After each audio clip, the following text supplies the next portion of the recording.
What's going on YouTube? This is Jimifanis, aka vypermajik, and no, you are not hallucinating. This is not a Destiny video. Today, I'm going to be talking about my impressions of Shadow of Mordor.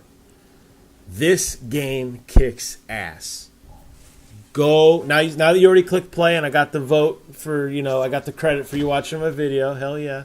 Go out and buy this game. Or stick around for a few minutes and let me give you my impressions on it.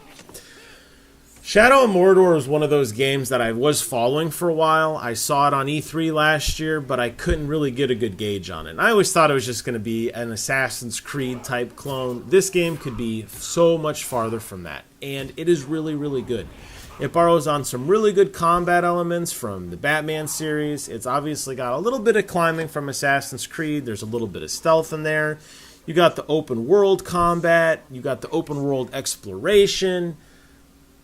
Take your favorite elements of your favorite games and try to put them around a wrapper, and you're going to get something close to this, in my opinion.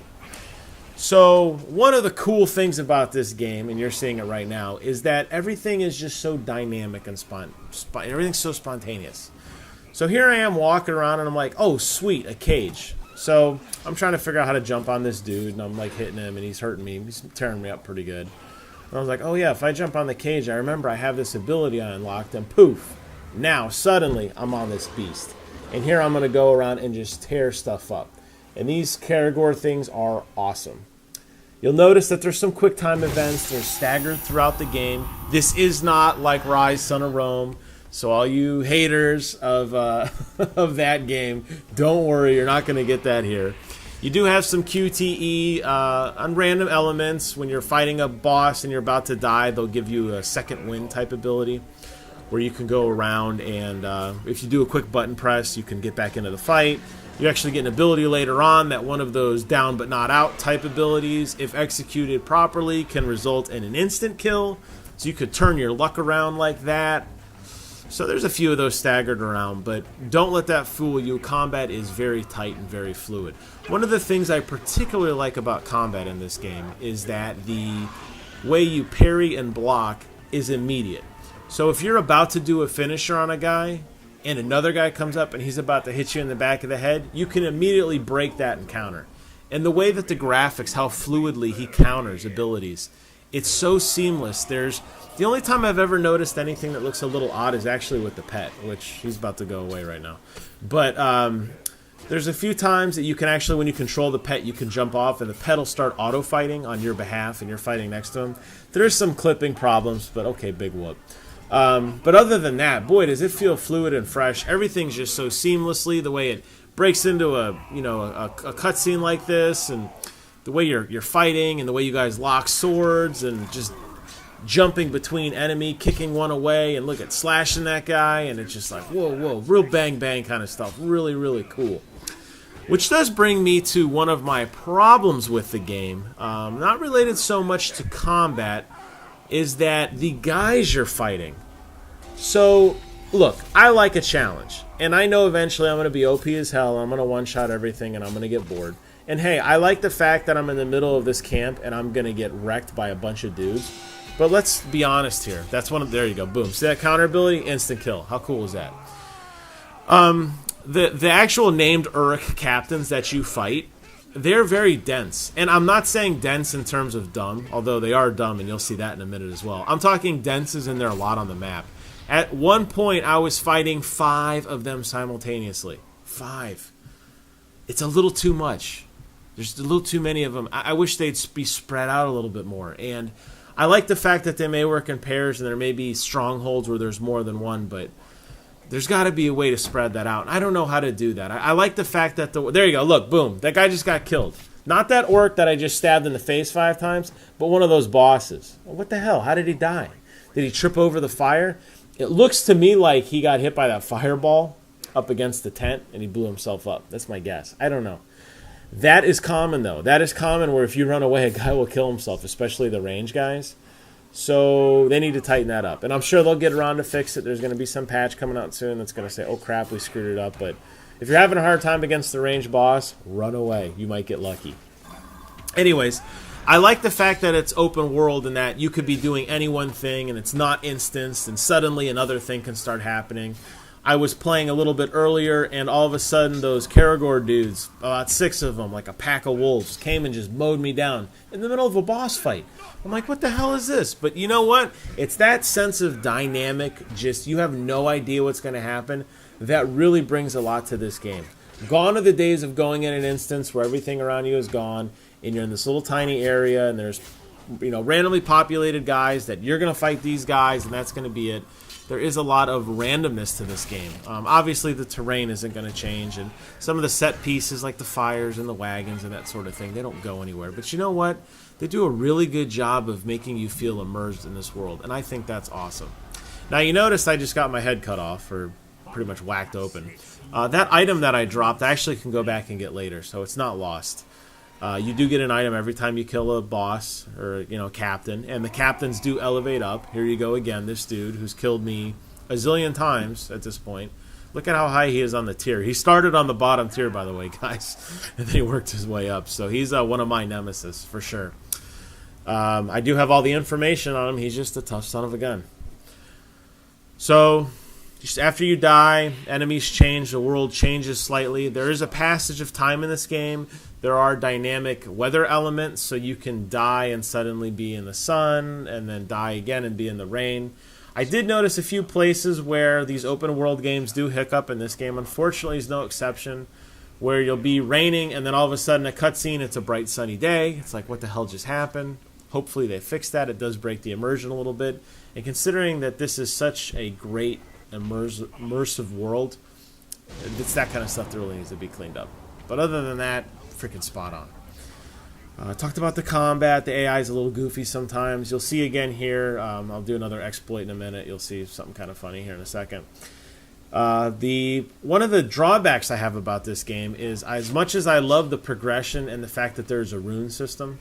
So I got the Best Buy pre-order. I pre-ordered it, and I got some sort of rune that you'll see my sword occasionally turn on fire. That's one of the epic runes. I do like the fact that there are different quality of runes, and it does affect your play style. So I like the ones that are passive that just give you more percentage of damage. Some people like other ones that, maybe restore health, or it's up to your play style, and you can tailor it in the way you want, which is cool. As an aside, since this popped up, I thought I'd show you. When you get the artifacts in the game, you have to rotate them to find these memory sequences, and then when you hit this, it'll actually start playing a brief story to give you a little more lore of the game. It's optional, but it's nice to be in the game, hint, hint, Destiny, instead of somewhere else. So it does give you a sense of what you're doing, and a little bit on the lore while I'm talking about it. In between loading screens on the PlayStation 4 version, you actually hear you hear old dialogue of you either talking to your family or getting more information in the game, and the sound actually comes from your DualShock controller, not your speakers.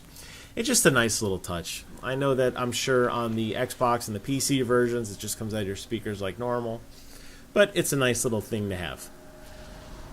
Going back to the combat and the weapons a little bit, there is a good sense of progression and customization in this game with those runes, and you will start to feel more powerful as you progress and get more runes, and you start weeding out the kind of lowball runes, and you start finding some of the more epic ones. That's fun. It's a lot of fun to kind of tailor that. And in addition, is a pretty good skill tree that you can choose from. Now, it isn't like choose skill A or skill B. You can have everything. But you just start getting some cool abilities. One of my favorite ones, which I don't demo in this or talk about in this video, is the ability to shoot your arrow at a bonfire or any other fire source, and it ignites. The cool thing is you don't get damaged. So boy, let me tell you, it is fun running around the map, kiting a bunch of dudes, and then running in the center and shooting an arrow at your feet and nuking 30 or 40 orcs around you. That's just a lot of fun. And I think that's cool. I do get that sense of progression as I work through the game, and I do feel stronger, and I like being rewarded as a player. I like all the collectibles that are in the game. I like that there's progress meters when I'm picking flowers or shooting dudes in the face, or I always feel like I'm marching towards some goal, and I'm only seconds away from some sort of reward, and I love that. And that's really, really cool. They do a great job of that. The one thing that bums me out about the progression system is that it forces you to play the game through the story. So I'm one of those guys who, when Skyrim came out and they're like, hey, meet me in the town. I'm like, all right, Jarl. And I went off and I didn't meet that bitch until 50, 60 hours into the game. So I like to go off and do my own thing. I don't like to do the story. I'll do it later. I want to just go off and explore and fight guys and get OP as hell and then come back and do the story. I can't, because there are certain skills that are tied into tutorial type levels that force you to play that level before you can actually get that skill. So I do have, there are other skills. It's not like you can't do anything, but there are a few that you just have to wait on, and I don't like that. I just wish they would just open up the game and say, hey, here you go, dude, have fun, and when you're ready, we'll be waiting for you. Because I never really, other than that, the fact that I wanted to see the levels and I wanted to see the skills, I never felt like I had to do anything. And I have really bad OCD in this game, where I'll just start running around, and I want to do collectibles, and oh, what's this? I want to go see that. And oh, I want to go do this side mission and free the slaves, or this, that, or the other thing. And I didn't really, I never felt like I was bound by anything, and I love that this game gives you that sense of freedom. It is great. It's a great feeling. The dialogue, I want to talk a little bit about some of the dialogue that I've been seeing. Obviously, you've seen a few times where I've met named guys. The dialogue as part of the Nemesis system is amazing. It's really cool that the game, quote-unquote, remembers what you did. I've been in combat one-on-one. I've been in combat where I was on a pet, and the dialogue would change. Oh, you brought your friend. Oh, I'm going to kill you again. You throw a guy through a fire, and he's burned. You see a lower-level peon kill you, and he tries to elevate his rank up by challenging another captain, but he's too weak, and he dies. Just as fast as he was a made man, he's shot down. It's really cool, and it really makes you feel, you know, like you're part of the story. Here we go again with freaking Metalbeard. I'm trying to do a side quest, and this bastard just runs me down. And now I'm going to try to fight him while I'm trying to do the bonus objective, while I'm trying to kill off this guy to get this quest. This is what I was talking about earlier about some of the quote-unquote exploiting in the map. I think the AI doesn't do a very good job all the time of tracking. As you see, I'm just running back and forth like a madman. Some of the really cool graphic effects there, you're seeing some of the blood on the rocks, and there's, when you hit a guy up against the wall, there's blood that splatters there. They really did think of a lot of stuff on this game, and my hat's off to these guys. This game is really a lot of fun. You did notice there's a couple of QTE events in the game. This isn't Rise, Son of Rome, don't worry. However, there are a few of those, and I think it's funny because as you play through, you'll start to get like, oh, here we go, we're going to get a QTE again kind of thing, which, I don't know, it breaks the immersion a little bit, I guess. But there has to be some sort of challenge, I guess, for, you know, your character to rise up and fight again. It does get a little excessive at times, though, especially when you're fighting against a hard boss and you're getting downed a lot, and you know, you're trying to just stay afloat or run away, that sort of thing. So all in all, this game is amazing. I'm sure my review isn't going to sway you guys any, or, you know, pro or con. Now, I don't have, you see me grabbing this guy and just shanking the shit out of him because, it feels so good to drop him.